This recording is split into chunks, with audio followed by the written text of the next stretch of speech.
The mountains of Utah hold their secrets close. Snow falls softly on peaks that have stood for millennia, indifferent to the small dramas of human life unfolding in the valleys below. But some secrets are too heavy to stay buried forever. On a winter morning in 2005, in a quiet neighborhood where children rode bicycles and neighbors waved to one another, a young woman vanished without a trace. Her name was Jennifer Hayes. She was 23 years old. Her car sat in the driveway. Her purse rested on the kitchen counter. Her coffee mug was still warm to the touch. The front door stood slightly ajar, letting in the cold January air. For nearly 2 decades, her family would ask the same question every morning when they woke. Where did she go? The investigation that followed would consume hundreds of hours, drain the resources of a small-town police department, and fracture a community that prided itself on safety and neighborly trust. Witnesses would be interviewed again and again. Search parties would comb through frozen fields and abandoned buildings. Theories would proliferate and collapse. And through it all, one person remained at the center of the mystery, offering explanations that grew increasingly difficult to believe. This is the story of how a cold case from 2005 finally reached its conclusion in 2023, when an arrest shocked everyone who thought they knew what really happened on that January morning. This is the story of what happens when someone you trust might be the last person who should be trusted at all. Mill Creek was the kind of Utah suburb where people moved to escape the complications of city life. Nestled at the base of the Wasatch Mountains, just southeast of Salt Lake City, it offered the perfect balance: close enough to urban amenities, far enough to feel like a refuge. The streets were wide and clean. The homes were modest but well-maintained, mostly ranch-style houses built in the 70s and 80s with tidy lawns and 2-car garages. In winter, the mountains loomed white and massive against impossibly blue skies. Children built snowmen in front yards. Smoke rose from chimneys in lazy spirals. It was the kind of place where people left their doors unlocked, where everyone knew everyone else's business, where a missing person was almost unthinkable. Jennifer Hayes had lived in Mill Creek for only 8 months when she disappeared. She had moved there in May of 2004 with her fiancé, Marcus Webb, after accepting a position as a dental hygienist at a practice on Highland Drive. Jennifer was petite, barely 5 feet 2 inches tall, with dark hair she usually wore pulled back in a ponytail, and a smile that her coworkers would later describe as genuine and frequent. She had grown up in Provo, the youngest of 3 daughters in a family that attended church every Sunday and gathered for dinner every holiday without fail. Her mother, Patricia Hayes, would later say that Jennifer had always been the responsible one, the daughter who called twice a week, who remembered birthdays, who never caused worry or trouble. Marcus Webb was 26, 3 years older than Jennifer. He worked as a sales representative for a medical supply company, a job that required frequent travel throughout the western states. Those who knew him casually described him as charming and attentive. He had proposed to Jennifer on a hiking trail near Bridal Veil Falls, presenting the ring at sunrise with the waterfall thundering in the background. They had set a wedding date for June 2005. The invitations had already been printed. Jennifer's dress hung in the closet, still wrapped in protective plastic. She had shown pictures of it to her coworkers at the dental office, her eyes bright with anticipation. The morning of January 12, 2005, began ordinarily. The temperature hovered around 22 degrees. A light snow had fallen overnight, leaving perhaps 2 inches on the ground, enough to make the world look clean and new, but not enough to complicate travel. Marcus Webb later told investigators that he had woken at 5:30 in the morning. He had a meeting in Reno, Nevada, and needed to catch a 7:15 flight out of Salt Lake City International Airport. Jennifer had work at 9. According to Marcus, they had coffee together in the kitchen. They talked about weekend plans. She was in good spirits. She was wearing gray sweatpants and a blue sweater. Her hair was down. She was barefoot. He kissed her goodbye at 6:30 and walked out to his car, a silver Honda Accord. He remembered that she stood at the window waving as he backed out of the driveway. He remembered thinking she looked beautiful in the morning light. Clears throat. That was the last time anyone could definitively place Jennifer Hayes alive. Marcus Webb's flight departed on time. Airline records would later confirm his presence on that aircraft. He attended his meeting in Reno, checked into his hotel, had dinner with clients. Phone records showed calls made from his hotel room that evening. Security footage captured him in the hotel lobby. His alibi for the afternoon and evening of January 12th was solid and verifiable. But what happened in Mill Creek during those hours would become the subject of intense scrutiny and mounting doubt. Jennifer Hayes did not arrive at work that morning. At 9:15, the office manager at the dental practice called Jennifer's cell phone. It rang but went to voicemail. At 9:45, she called again. Same result. This was unusual. Jennifer had never missed a shift without calling. She had never been late without explanation. The office manager, whose name was Sandra Phelps, felt a small flutter of concern but told herself there must be a reasonable explanation. Perhaps Jennifer was ill. Perhaps there had been a family emergency. At 10:30, Sandra called the home phone number. It rang and rang with no answer. At 11, Sandra called Marcus Webb's cell phone. He answered on the third ring. According to the statement Marcus gave to investigators later, he felt immediate alarm when Sandra explained that Jennifer had not shown up for work. He tried calling Jennifer's cell phone himself. No answer. He called the house. No answer. He later said that his heart began to race, that his mind immediately went to worst-case scenarios.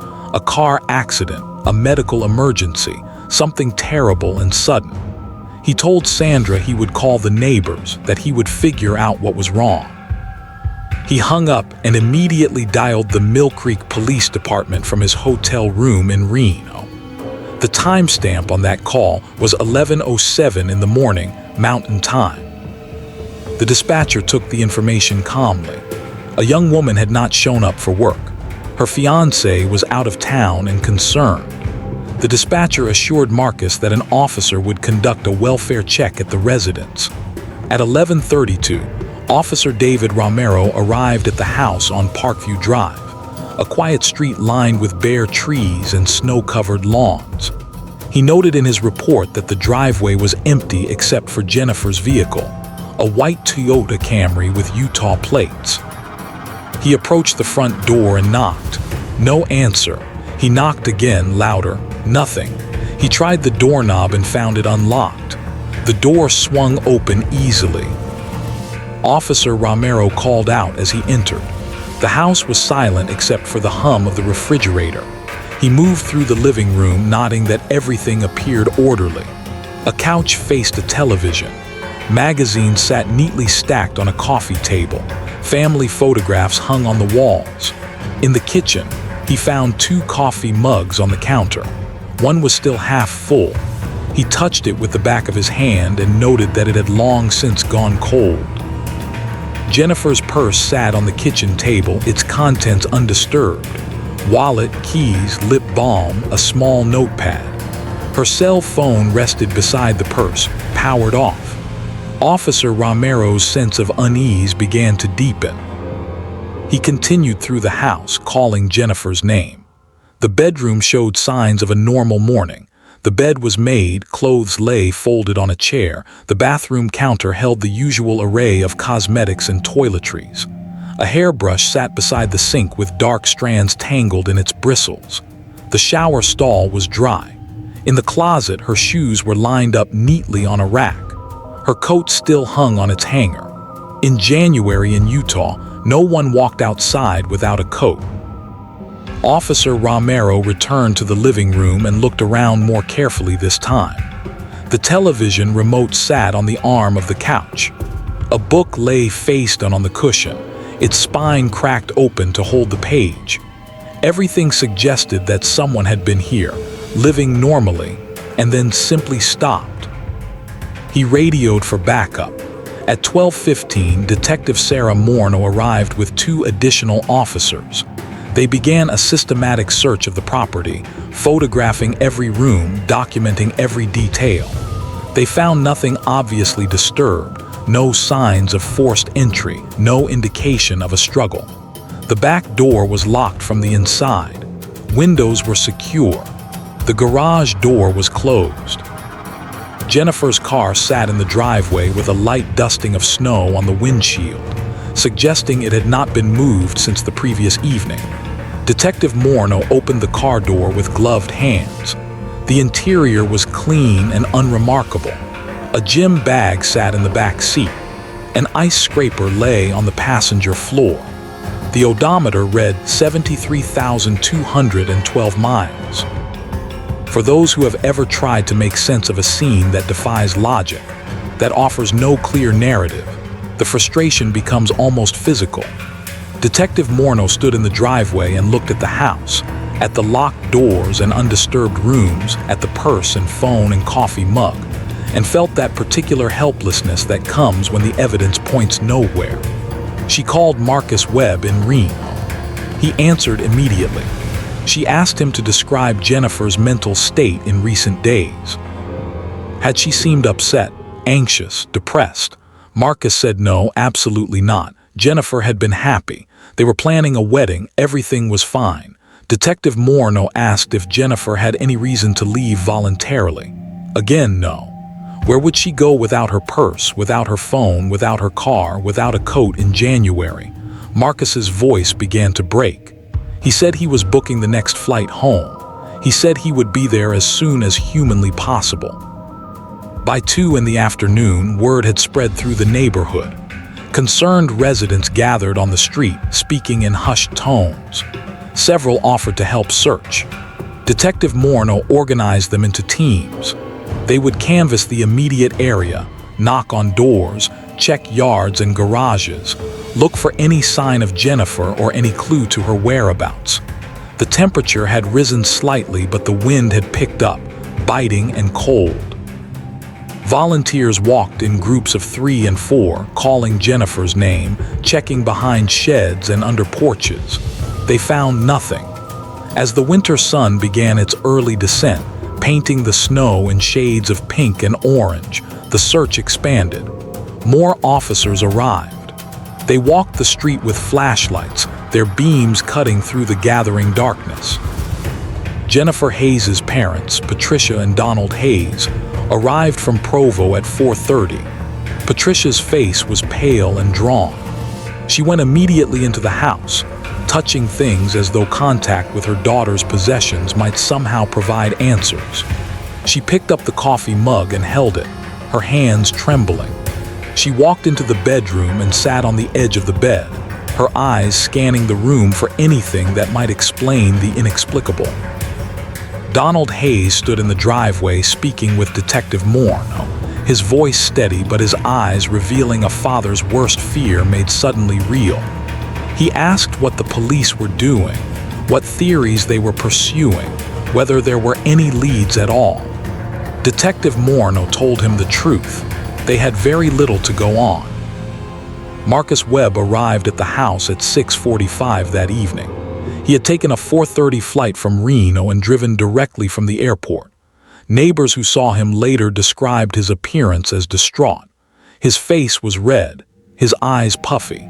He went straight to Detective Morneau and asked what had been found. When she told him there had been no sign of Jennifer, he sank down on the front steps and put his head in his hands. Patricia Hayes came outside and embraced him. They stood together in the cold, 2 people united by fear and confusion. Marcus kept repeating the same phrase. "This doesn't make sense.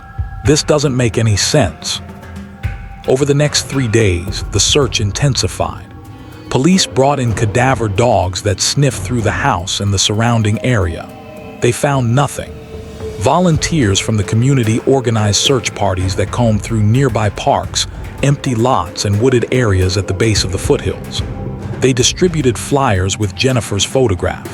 Smiling, dark-haired, 23 years old, last seen wearing gray sweatpants and a blue sweater. The local news covered the story extensively. Jennifer's face appeared on television screens throughout the region. A tip line was established. Calls came in, but none provided useful information. Someone thought they saw a woman matching Jennifer's description at a gas station in Orem. Investigation proved it was not her.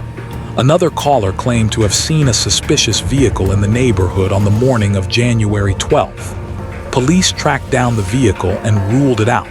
The days passed. The trail grew colder.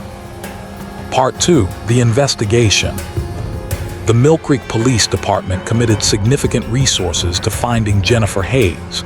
In a town where serious crimes were rare, her disappearance represented both a tragedy and a challenge. Chief Raymond Torres assigned Detective Sarah Morneau as the lead investigator, with Detective Frank Liu providing support. They began by reconstructing Jennifer's life in meticulous detail, interviewing everyone who knew her, mapping her routines, searching for any clue that might explain her vanishing. Her coworkers at the dental practice described Jennifer as punctual, professional, and well-liked. She arrived every morning at 8:45, prepared her station, and greeted patients with warmth. She took lunch at the same time each day, usually eating a sandwich she brought from home. She left at 5:30 and drove directly home. She had no known conflicts with anyone. She had never mentioned feeling threatened or unsafe. Sandra Phelps, the office manager, told detectives that Jennifer had seemed perfectly normal on January 11th, the last day she worked. They had discussed Jennifer's upcoming wedding during a break. Jennifer had been excited, animated, making jokes about last-minute details. There had been nothing whatsoever to suggest she was planning to disappear or that she feared for her safety.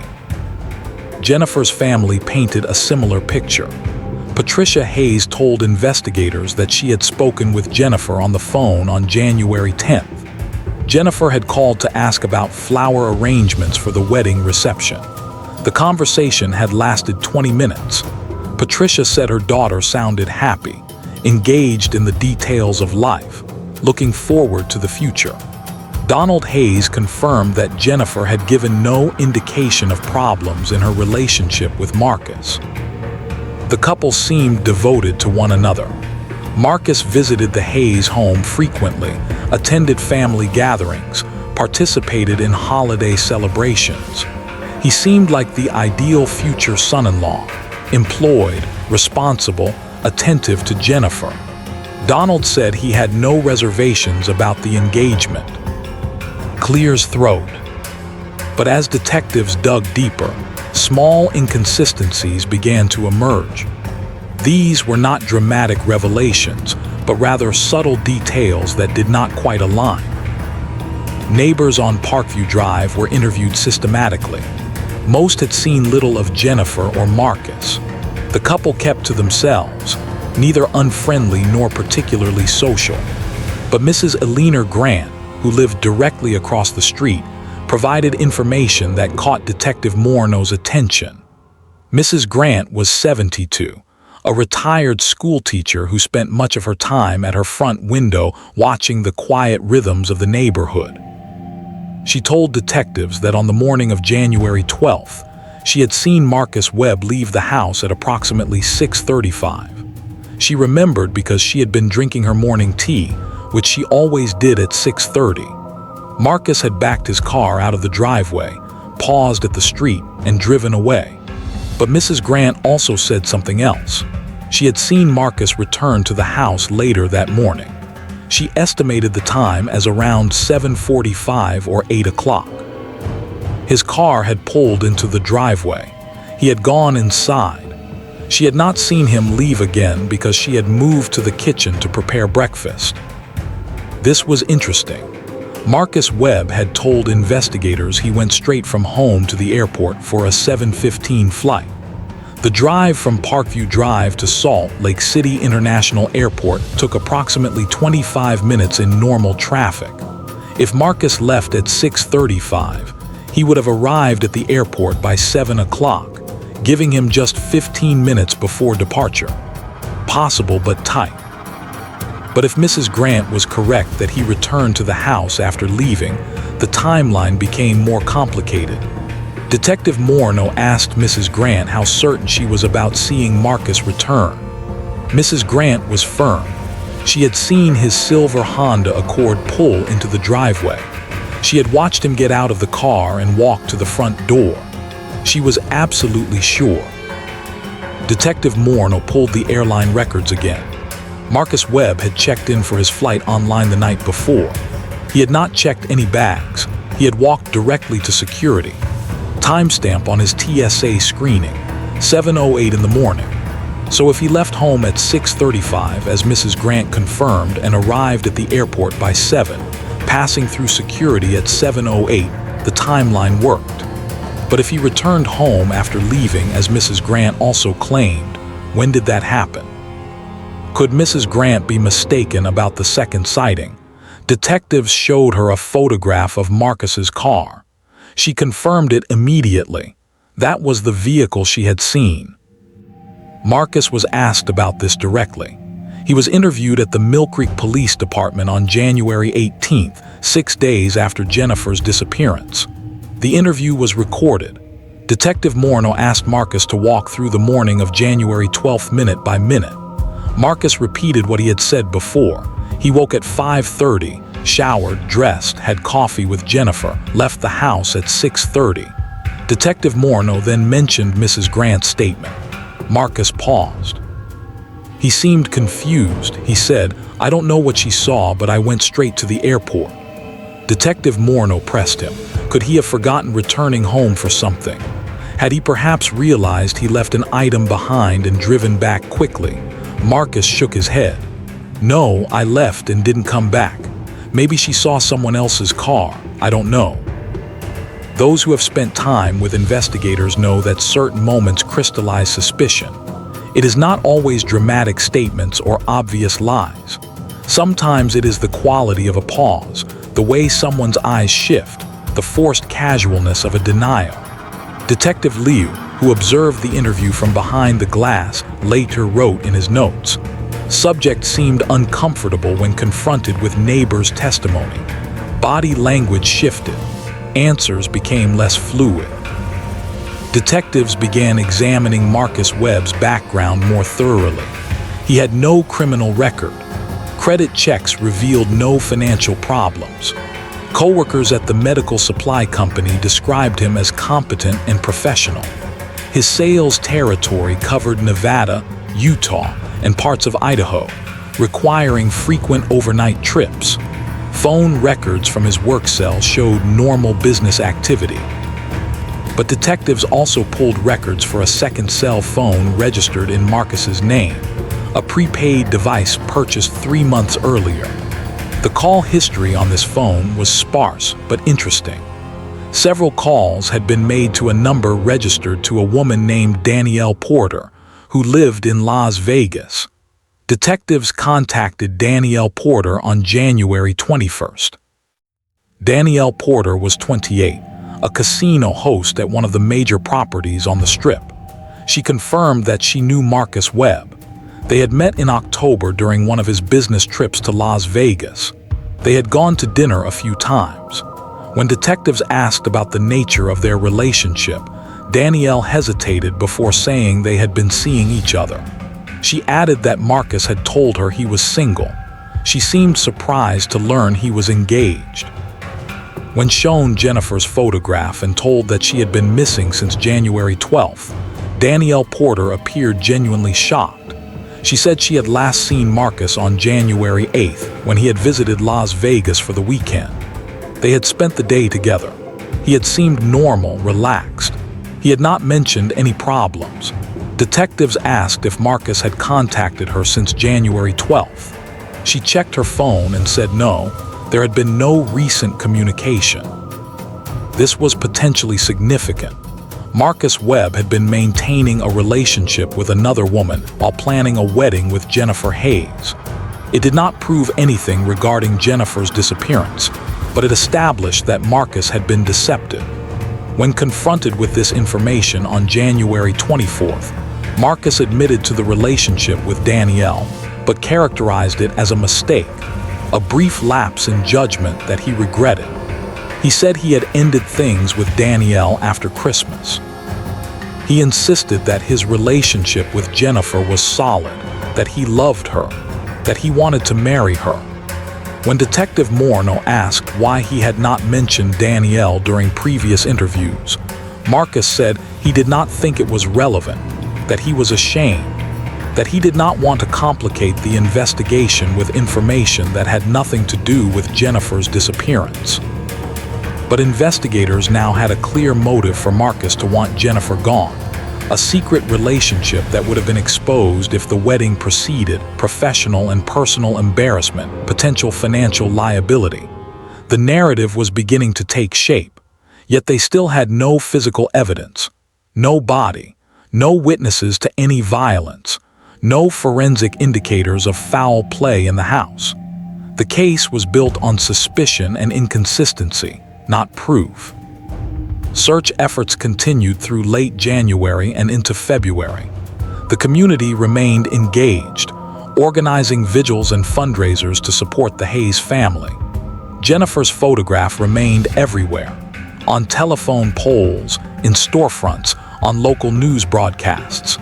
Patricia Hayes appeared on television pleading for information, her voice breaking as she asked anyone who knew anything to come forward. Marcus stood beside her at these appearances, his face solemn, his hand occasionally reaching out to touch Patricia's shoulder in support. To the public, he appeared to be a grieving fiancé desperate for answers. To detectives, he appeared to be a man performing grief. On February 3rd, investigators obtained a warrant to search the house on Parkview Drive more thoroughly. They brought in luminol to check for blood traces that might have been cleaned up. They found nothing.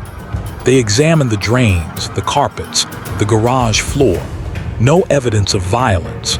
They seized Marcus's computers and phones, searching for any communication that might provide insight. They found the correspondence with Danielle Porter, but nothing that directly implicated Marcus in Jennifer's disappearance. His internet search history was unremarkable.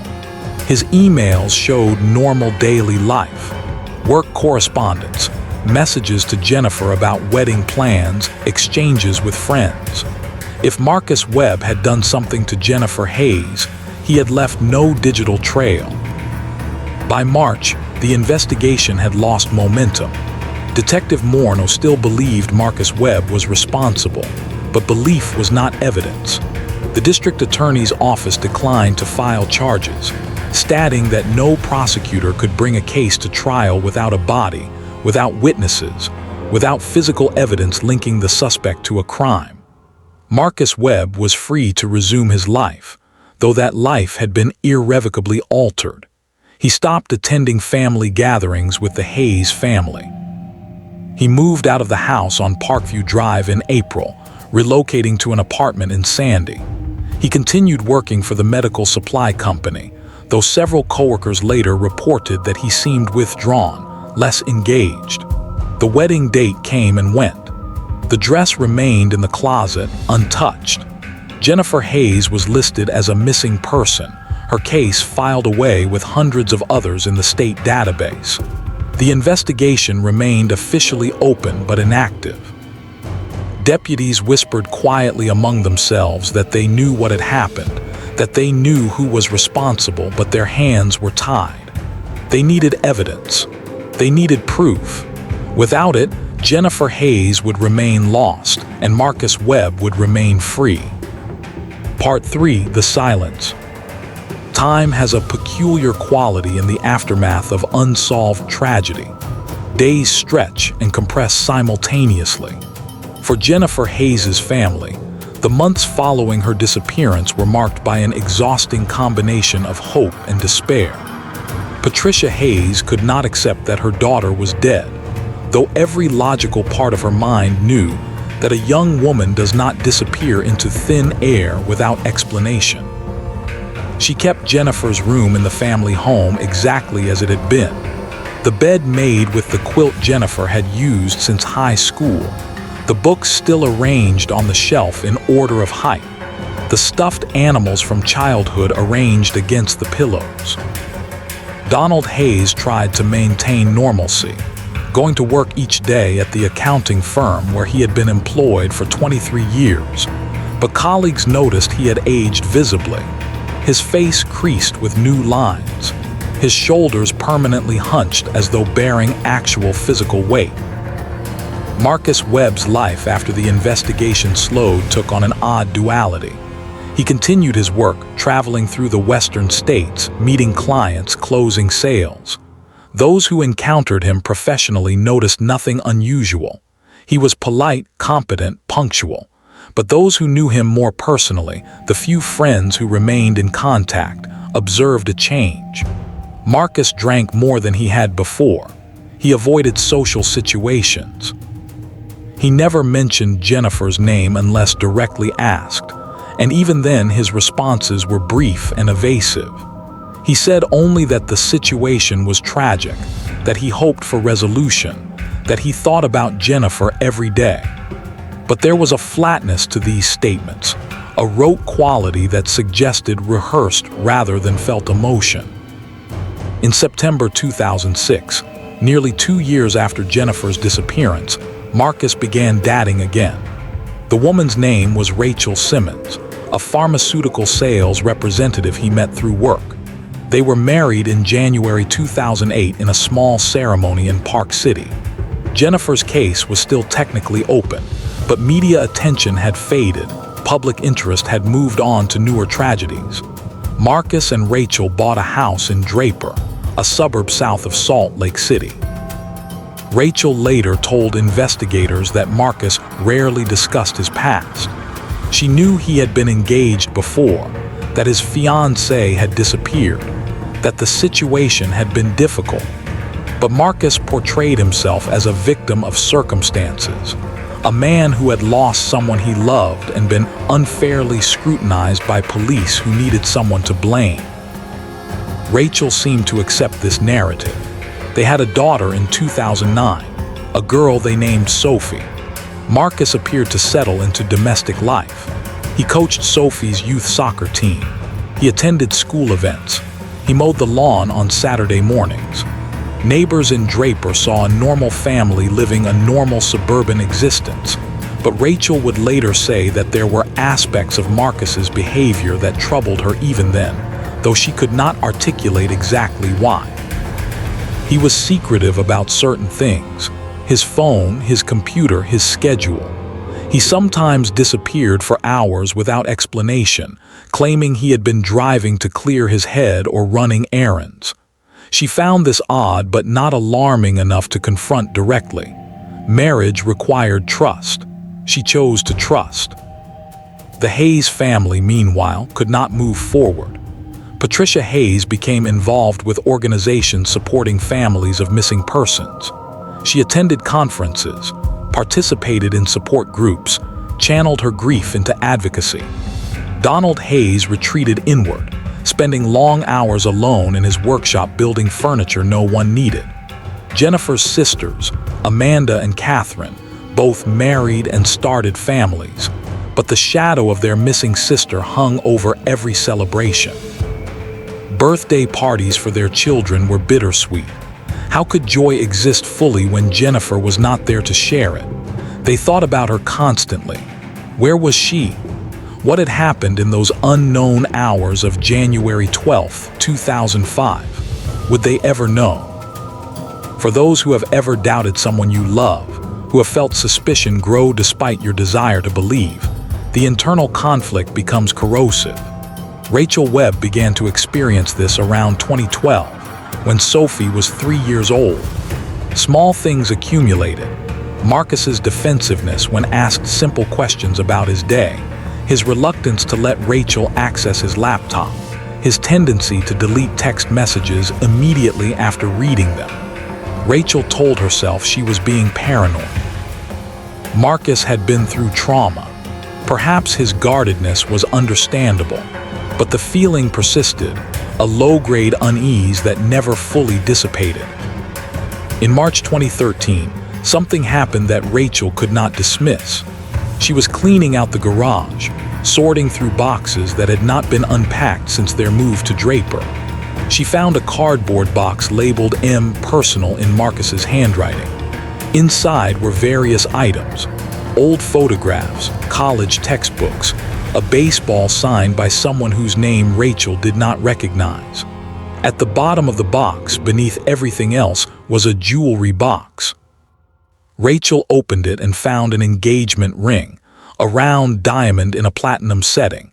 It was beautiful and obviously expensive. Rachel stood in the garage holding this ring, her mind racing. Marcus had never mentioned keeping Jennifer's ring. She had assumed it had been returned to Jennifer's family or that police had taken it as evidence. But here it was, hidden in a box at the bottom of a pile in their garage. That evening, Rachel confronted Marcus. She showed him the ring. "Why do you have this?" she asked. Marcus's face went pale. He stammered that he had forgotten it was there, that he should have given it to Jennifer's family years ago, that he had simply never thought about it. Rachel pressed him. "How do you forget about an engagement ring? Jennifer's engagement ring." Marcus became defensive. He said the whole subject was painful, that he did not want to discuss it, that Rachel was making something out of nothing. They argued. Marcus eventually took the ring and said he would send it to Patricia Hayes. Rachel never confirmed whether he actually did. This incident planted a seed of active doubt. Rachel began paying closer attention. She noticed that Marcus sometimes woke in the night and paced the house. She heard him on the phone having conversations he would end abruptly when she entered the room. She saw him watching news reports about missing person cases with an intensity that seemed excessive.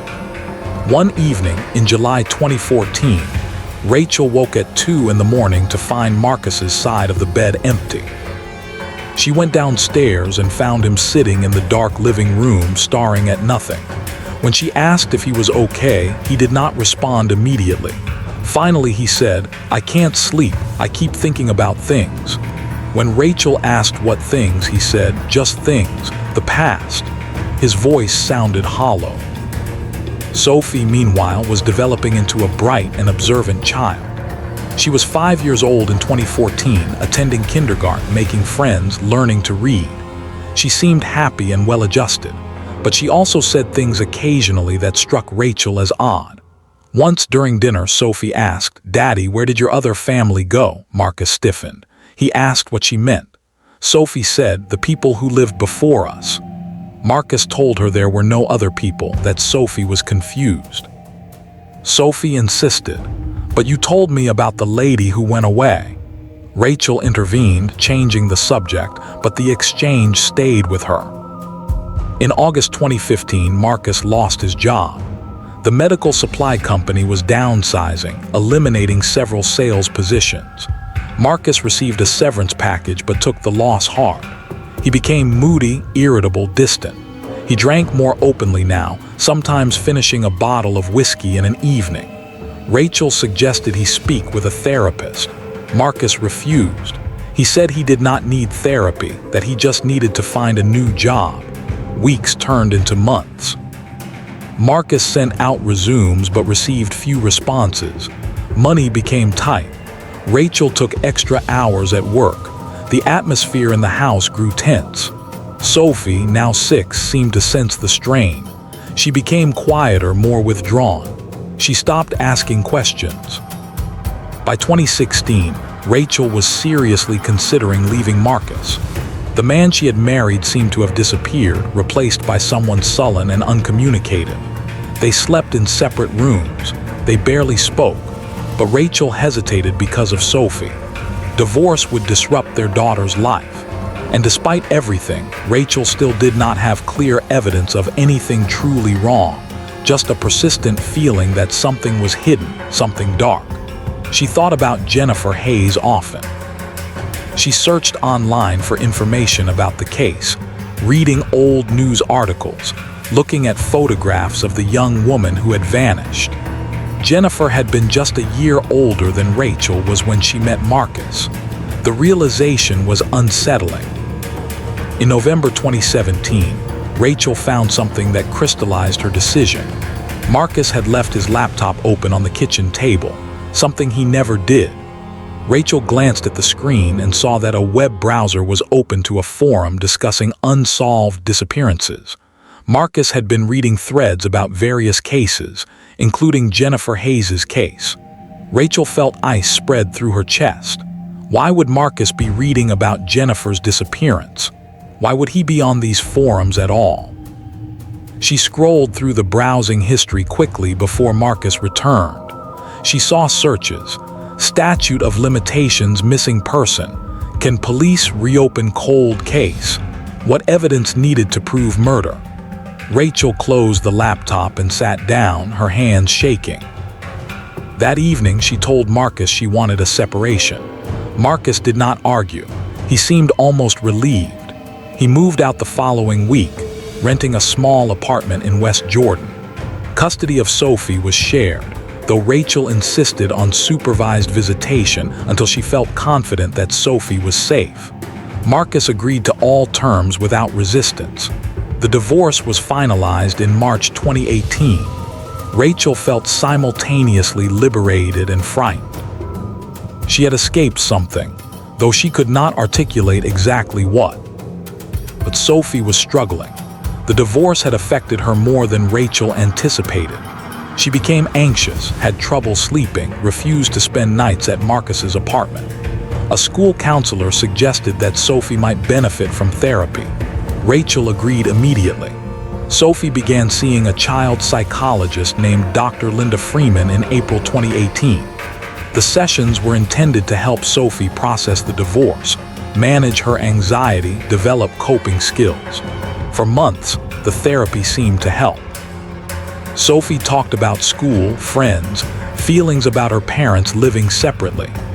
Dr. Freeman used play therapy techniques, allowing Sophie to express herself through drawings and storytelling. It all seemed routine. Until October 2018, when Sophie said something that Dr. Freeman could not ignore. Part 4, The Revelation. Dr. Linda Freeman had been a child psychologist for 17 years. She had worked with hundreds of children navigating trauma, anxiety, family disruption, and loss. She understood that children process difficult experiences differently than adults, that their narratives emerge in fragments, that truth can be buried under layers of protective fantasy and confusion. So when Sophie Webb, age 9, began talking about the Snow Lady during their session on October 16, 2018, Dr. Freeman listened with professional neutrality, not immediately recognizing the significance of what she was hearing. Sophie had been drawing during the session, a common activity. She drew a house with mountains in the background. She drew stick figures, a man, a woman, a small child. Dr. Freeman asked Sophie to tell her about the picture. Sophie said it was her daddy's old house, the one before the house she lived in now with her mommy. Dr. Freeman asked if Sophie remembered that house. Sophie said no, but Daddy had told her stories about it. Dr. Freeman asked what kind of stories. Sophie paused, her crayon hovering over the paper. Then she said, about the lady who lived there, the Snow Lady. Dr. Freeman asked Sophie to explain what she meant by the Snow Lady. Sophie said her daddy had told her about a lady who lived in the house before Sophie was born, a lady who went away into the snow and never came back. Dr. Freeman felt a small prickle of attention but kept her voice calm and neutral. She asked when Sophie's daddy had told her this story. Sophie said it was a long time ago, maybe when she was little. She did not remember exactly. Dr. Freeman asked if Sophie remembered anything else about the story. Sophie drew a circle on her paper and colored it blue. She said, Daddy said the Snow Lady is sleeping in the mountains now. He said she's cold, but she doesn't feel it anymore.